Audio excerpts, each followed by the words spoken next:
तो आज बेसिकली हमारा लेक्चर नंबर 5 है। तो लेक्चर नंबर 5 जो है हमारा वो है बेसिकली एसिम्प्टोटिक नोटेशंस।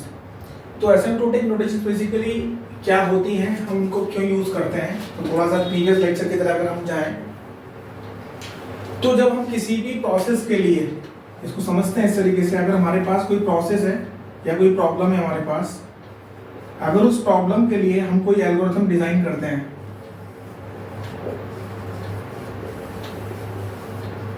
अगर उस प्रॉब्लम के लिए कोई भी एल्गोरिथम डिजाइन करते हैं तो ये जरूरी नहीं है कि वो एल्गोरिथम हर केस में यानी कि सेम टाइम पर रन होगी।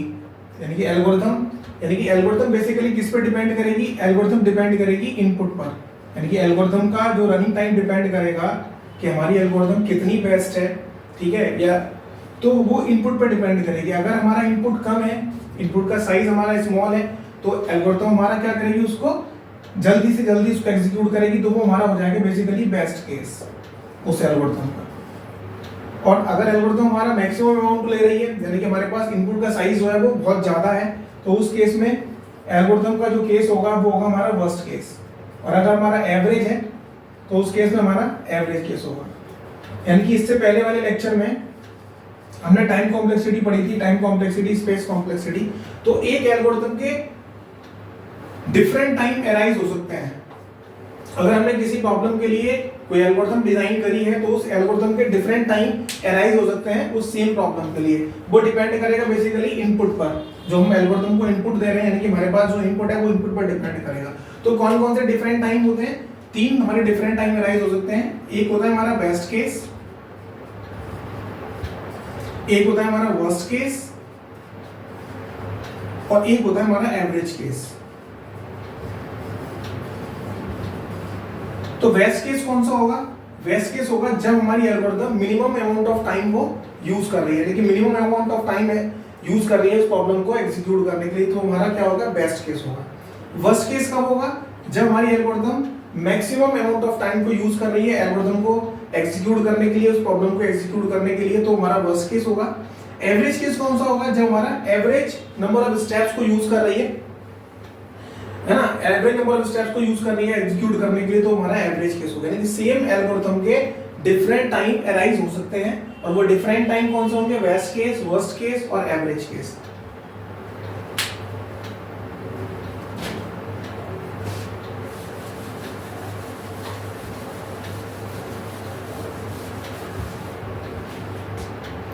तो जैसे जैसे इनपुट का साइज बढ़ेगा वैसे वैसे क्या होगा, जो हमारी एल्गोरिथम की परफॉर्मेंस होगी वैसे वैसे क्या होगी, चेंज हो जाएगी। इनपुट का साइज हम जैसे बढ़ाएंगे तो एल्गोरिथम का जो टाइम होगा वो बढ़ जाएगा, तो इनपुट हमारा जो एल्गोरिथम का टाइम होगा वो क्या हो जाएगा, बढ़ जाएगा उस केस में।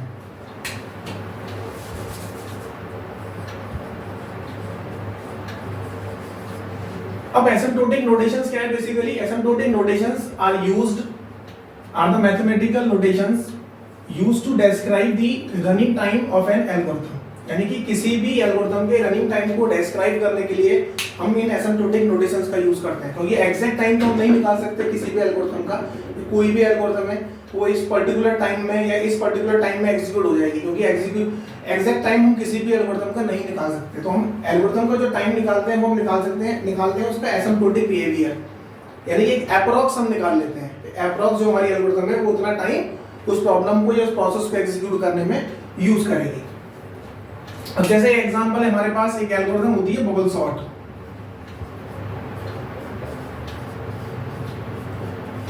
सॉर्टिंग की एल्गोरिथम है बेसिकली। तो बबल सॉर्ट में क्या होता है, अगर हमारे पास जो इनपुट है, यानी कि हमारे पास जो लिस्ट है, अगर वो ऑलरेडी सॉर्टेड है, ऑलरेडी सॉर्टेड का मतलब वो ऑलरेडी हमारी सॉर्टेड है, पहले से हमारे सारे एलिमेंट सॉर्ट हो रहे हैं, तो इसमें हमारा टाइम क्या लेगी, वो लीनियर टाइम लेगी। लीनियर का मतलब अगर नंबर ऑफ एलिमेंट्स इसके अंदर n है तो हमारा जो टाइम होगा वो कितना होगा, of the order of n होगा, ठीक है। और अगर हमारे पास इसी लिस्ट को अगर मैं क्या कर देता हूँ, रिवर्स कर देता हूँ, रिवर्स का मतलब 8 7 6 5 4 3 2 1। अब मैं इस लिस्ट को अगर सॉर्ट करता हूँ, सॉर्ट करने का मतलब अब मुझे एक एक एलिमेंट को सॉर्ट करना पड़ेगा, क्योंकि जो सबसे स्मॉलेस्ट एलिमेंट है वो मेरा कहाँ पे, सबसे लास्ट में, और उसको सबसे पहले मुझे सबसे फर्स्ट वाली पोजीशन पे लाना पड़ेगा, तो मुझे हर एलिमेंट से कंपैरिजन करना पड़ेगा। तो इसमें जो टाइम लगेगा वो वो जो केस होगा हमारा वो वर्स्ट केस होगा, यानी कि मुझे एक एक एलिमेंट को सॉल्व करना पड़ रहा है, तो उस केस में हमारा जो टाइम होगा वो क्वाड्रेटिक टाइम होगा। क्वाड्रेटिक मतलब of the order of n square. Same हमारा एवरेज केस में भी यही सेम चीज होगी, वर्स्ट केस भी यही होगा, हमारा एवरेज केस भी यही होगा। अगर हमारा बेस्ट केस का मतलब है कि हमारी जो लिस्ट है वो अगर ऑलरेडी सॉर्टेड है, तो उस केस में हमारी एल्गोरिथम लीनियर टाइम में सॉल्व हो जाएगी, लीनियर टाइम को यूज करेगी।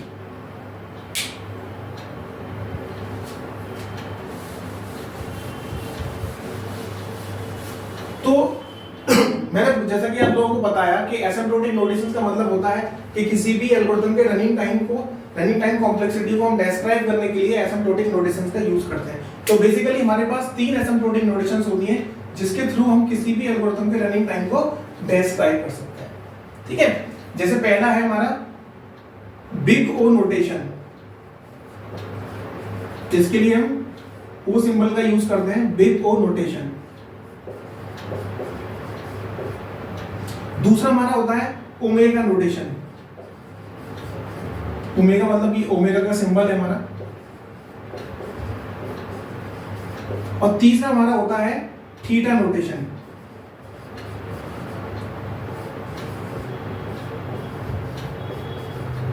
अब जैसे मैंने आपको बताया कि एक एल्गोरिथम के डिफरेंट टाइम अराइज हो सकते हैं based on the input size, same asymptotic notations को भी हमने उसी तरीके से कैटेगराइज किया हुआ है कि अगर हम बिग ओ नोटेशन की बात करें, बिग ओ नोटेशन हमें जो प्रोवाइड करती है वो अपर बाउंड प्रोवाइड करती है।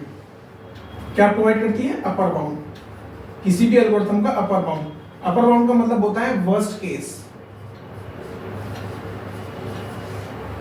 ठीक है, और जो हमारी ओमेगा नोटेशन होती है वो हमें प्रोवाइड करती है लोअर बाउंड। लोअर बाउंड मतलब हमारा होता है बेस्ट केस। और जो हमारा थीटा नोटेशन होता है उसमें हमारा क्या प्रोवाइड करती है? Upper bound, upper and lower bound. यानी कि हमारा जो फंक्शन होगा वो अपर बाउंड और लोअर बाउंड के बीच में एग्जिस्ट करेगा। मतलब कौन सा केस प्रोवाइड हो गया यहाँ पे? हमारा एवरेज केस। ठीक है, अब इसको हम 1 बाय 1 देखेंगे। बिग ओ नोटेशन में किस तरीके से हम करते हैं, ग्राफ के थ्रू समझेंगे, इसके किस तरीके से फंक्शंस होते हैं वो हम समझेंगे।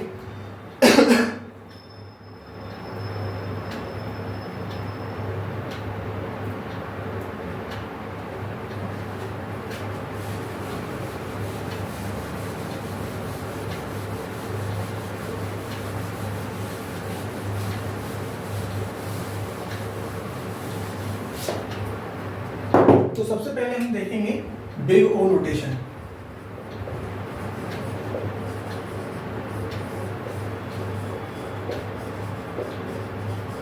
अगर हम इसको ग्राफिकली देखें, बेसिकली इसका ग्राफ जो बनता है वो किस तरीके से बनता है। ये हमारे पास 2 एक्सिस हैं, एक्स और वाई एक्सिस है। ये हमारा एक्स एक्सिस हो गया, ये हमारा वाई एक्सिस हो गया।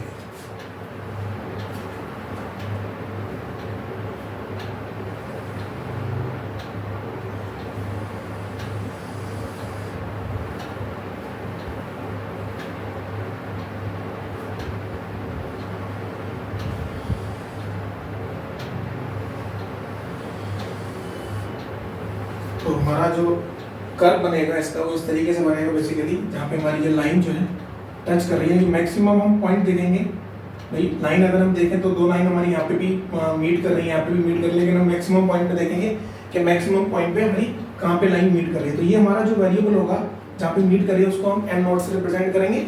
और ये हमारा फंक्शन हो गया, फंक्शन fn के रेस्पेक्ट में हमारा कोई फंक्शन होता है वो किसी के रेस्पेक्ट में होता है। और ये हमारा हो गया फंक्शन c.gn। c मतलब हमारे पास कोई कांस्टेंट है, तो इसको हम रिप्रेजेंट करेंगे basically f of n equals to of the order of gn। f of n equals to of the order of gn। अब इसको हम लिखते कैसे? Basically of the order of gn function किस तरीके से होगा? f of n such that there exists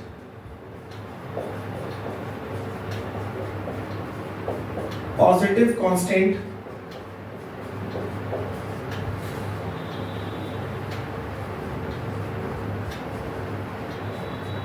c and n naught such that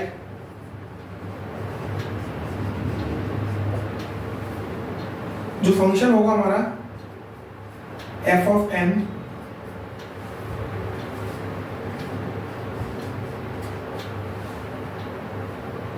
for all n is greater than equals to n not means अगर इसको हम समझते हैं तो इस तरीके से समझेंगे कि जो हमारा ऑब्जेक्ट फंक्शन हम निकालेंगे, किसी फंक्शन का वर्स्ट केस निकालेंगे तो किस तरीके से निकालेंगे, f ऑफ n जो होगा वो क्या होगा, there exist a positive constant c और n नॉट, यानी कि दो हमारे पास कांस्टेंट होंगे, एक c होगा और एक n नॉट होगा, सच दैट जो फंक्शन हमारा लाई करेगा वो किस किस के बीच में लाई करेगा, 0 और c डॉट gn के बीच में, यानी कि फंक्शन की जो वैल्यू होगी हमारी वो 0 से बड़ी और हमेशा बराबर होगी और c डॉट gn से हमेशा क्या होगी, छोटी होगी या बराबर होगी for all n is greater than equals to n naught. n हमारे पास क्या है, इनपुट है, और n नॉट क्या है, जहां पे हमारा कर्व जो है वो मीट कर रहा है, यानी मैक्सिमम हमारा कर्व जो है वो कहां पे मीट कर रहा है।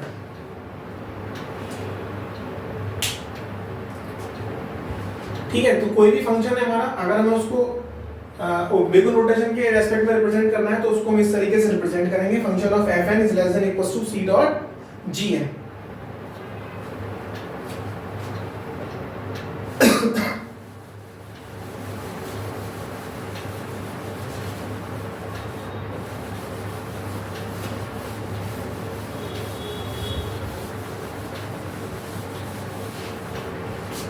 दूसरा हम पढ़ेंगे, जैसे मैंने आपको बताया बेगो नोटेशन हमारा अपर बाउंड प्रोवाइड करता है, यानी कि किसी भी एल्गोरिथम के लिए वर्स्ट केस के लिए हम यूज करते हैं, वर्स्ट केस को अगर हमें रिप्रेजेंट करना है तो हम बेगो नोटेशन का यूज करेंगे। अगर हम सेकंड को देखें, बेसिकली सेकंड हमारा है ओमेगा नोटेशन। ओमेगा के लिए हम ये ओमेगा सिंबल यूज करते हैं।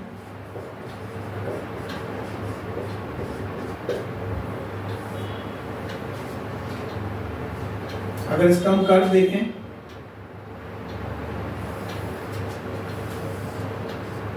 ये हमारा x एक्सिस हो गया, ये हमारा y एक्सिस हो गया। जो कर्व होगा हमारा वो किस तरीके से होगा, बेसिकली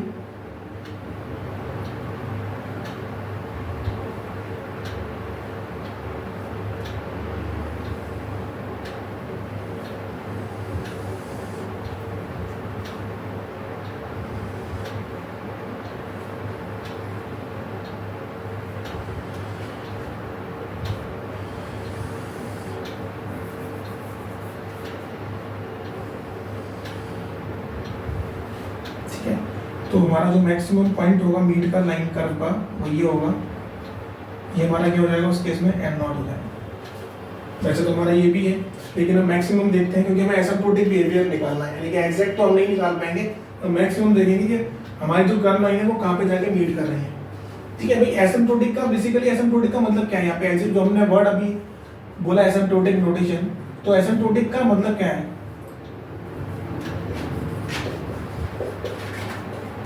एसिम्प्टोटिक का मतलब है a line that continuously approach a given curve. कोई लाइन है जो किसी गिवन कर्व पर कंटिन्यूअस अप्रोच कर रही है एक पर्टिकुलर एक लाइन के पैरेलल में, लेकिन वो किसी भी पॉइंट पर कहीं पे भी उसको मीट नहीं कर पा रही।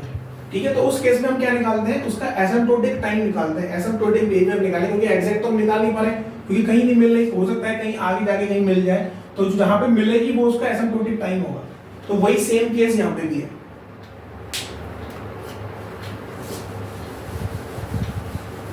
तो इसके केस में भी सेम वही चीज है, यहाँ पे जो फंक्शन होगा हमारा, जो ये क्या प्रोवाइड कर रहा है, बेसिकली हमारा ये प्रोवाइड कर रहा है हमें लोअर बाउंड। लोअर बाउंड मतलब हो गया हमारा बेस्ट केस। तो यहाँ पे भी सेम वही है, जो फंक्शन होगा हमारा सेम हम वही लिखेंगे, omega of gn function f of n such that there exists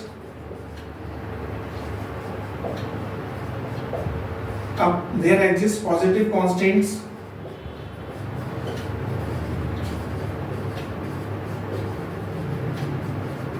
c and n naught such that,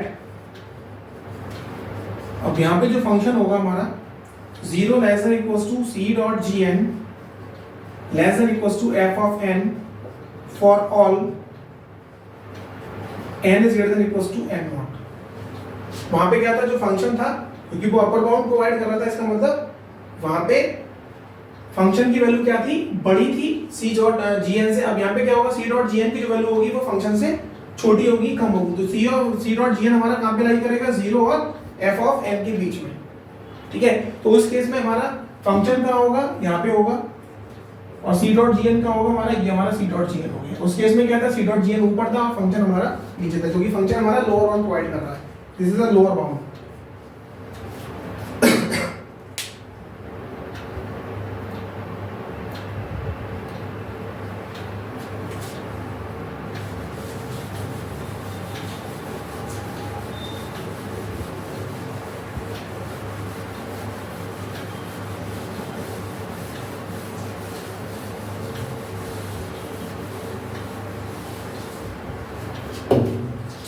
third हम देखेंगे थीटा नोटेशन।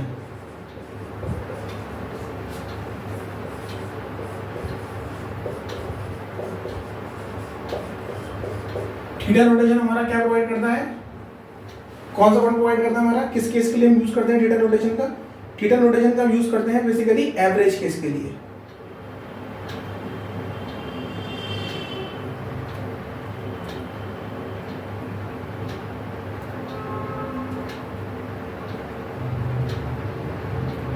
इसका जो कर्व बनेगा ये इसको हम यूज करते हैं एवरेज केस के लिए।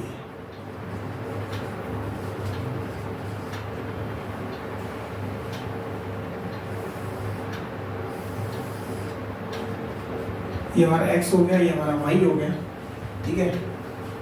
अब यहाँ पे क्या हो जाएगा, एवरेज केस के लिए जो फंक्शन होगा हमारा वो अपर बाउंड और लोअर बाउंड के बीच में एग्जिस्ट करेगा।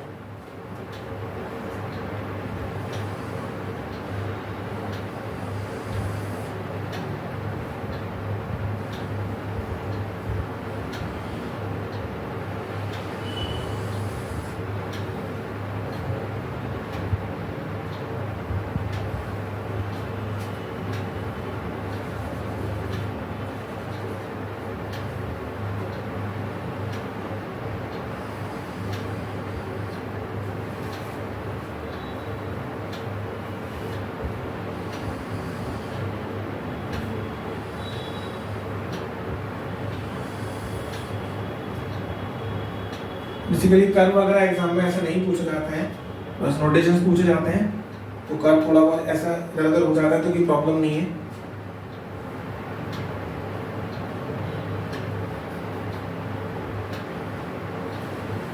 ये हमारा पॉइंट हो गया, मीटिंग पॉइंट n नॉट हो गया। अब इस केस में हमारे पास ये f ऑफ n हो गया, और यहाँ पे हमारे पास ये हो गया c1 डॉट gn, और ये हो गया हमारे पास c2 डॉट gn, ठीक है। तो बेसिकली यहाँ पे जो फंक्शन हमारा लाई करेगा सेम वही चीज भी लिखेंगे इसके अंदर भी। अब यहाँ पे अगर हम लिखें इसको थीटा ऑफ gn के केस में,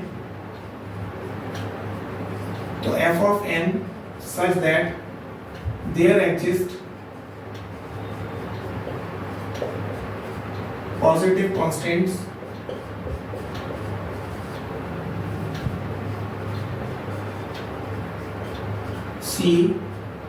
C1, C2 and n not, क्योंकि यहाँ पे दो कांस्टेंट, दो फंक्शन के बीच हमारा फंक्शन लाई करेगा, तो हमारे पास कांस्टेंट कितने होंगे, दो होंगे, एक C1 होगा और एक C2 होगा। और यहाँ पे जो फंक्शन होगा वो किस तरीके से लेकर जाएगा, such that 0 less than equals to C1 dot gn less than equals to f of n less than equals to C2 dot gn for all n is greater than equals to n, यानी कि function हमारा कहाँ आ रहा है, बीच में आ रहा है। तो इसलिए हम इसको किस लिए यूज करते हैं, जब हमें एवरेज केस को रिप्रेजेंट करना है तो उसको लिए हम थीटा नोटेशन का यूज करते हैं। किस तरीके से यूज करेंगे, जैसे मैंने अभी आपको एग्जांपल कराया, देखते हैं अभी उसको हम। अभी मैंने आपको एक बबल सॉर्ट का एग्जांपल कराया कि बबल सॉर्ट में क्या होता है, अगर हम बबल सॉर्ट एल्गोरिथम को यूज कर रहे हैं लिस्ट को सॉर्ट करने के लिए, तो बबल सॉर्ट के केस में क्या होता है कि अगर हम बबल सॉर्ट के केस में, क्योंकि किसी भी हर एल्गोरिथम के तीन केस अराइज हो सकते हैं, डिफरेंट केसेस अराइज हो सकते हैं, ठीक है। तो अगर हम बात करें बेस्ट केस की, बबल सॉर्ट में बेस्ट केस की बात करें,